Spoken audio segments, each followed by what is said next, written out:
And speaking of confused, we're going to turn things over to our pop culture professor, Sean Springer, who's been carefully studying the oeuvre of Will Ferrell. Jonathan, are you a Will Ferrell fan? I was. I'm kind of over it. Oh, really? Yeah. I love him so much. I know, but I feel like now he's just like comedy Barbie. Like you put him in a skater outfit, you put him in a NASCAR outfit, you put him in a soccer coach outfit. You turn on each other. Are you a George W. Bush fan? I'm offended by him as a linguist as much as anything.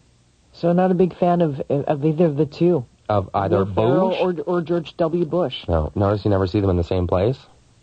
What's up with that?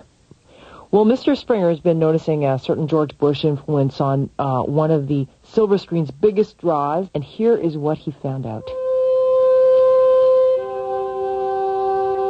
I'm George W. Bush, and I approve this message.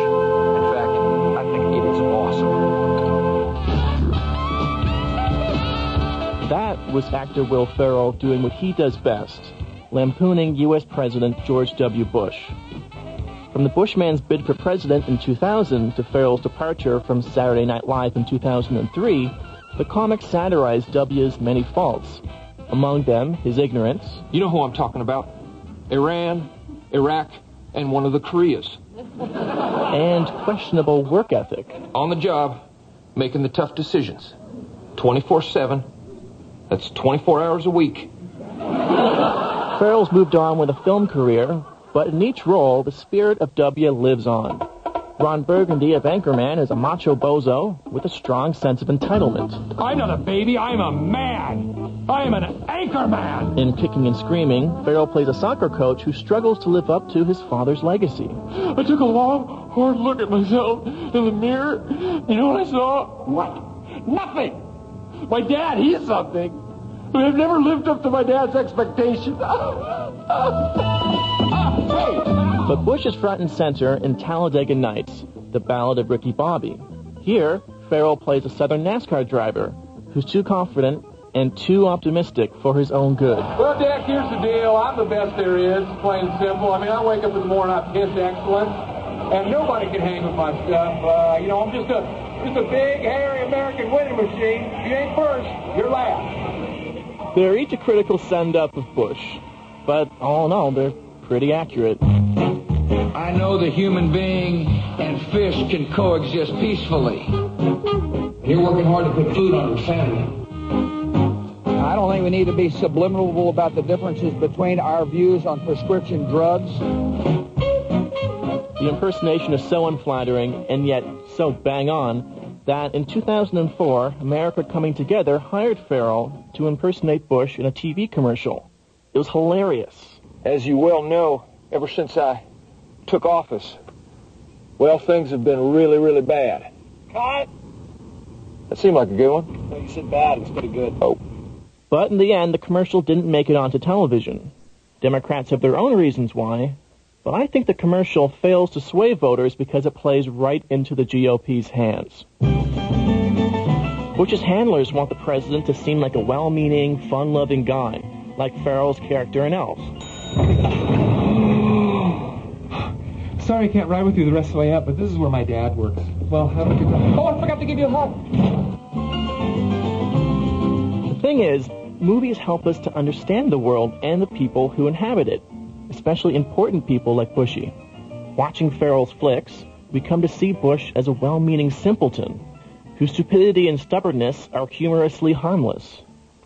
In fact, in his films, the only person who suffers at the hands of Ferrell's stupidity is Ferrell himself.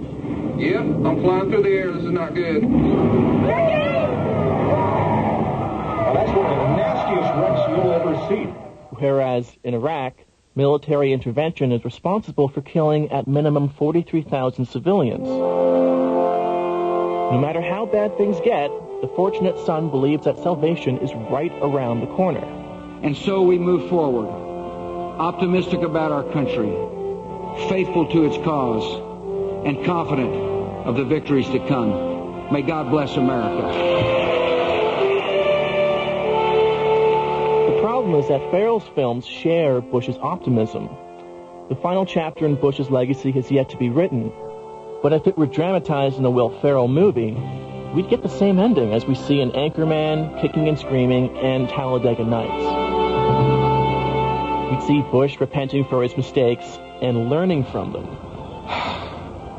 Just want you guys to know that I know that I blew it. And we should have just been having fun all along, and I'm very, very, very, very sorry. But these are two things Bush has yet to do.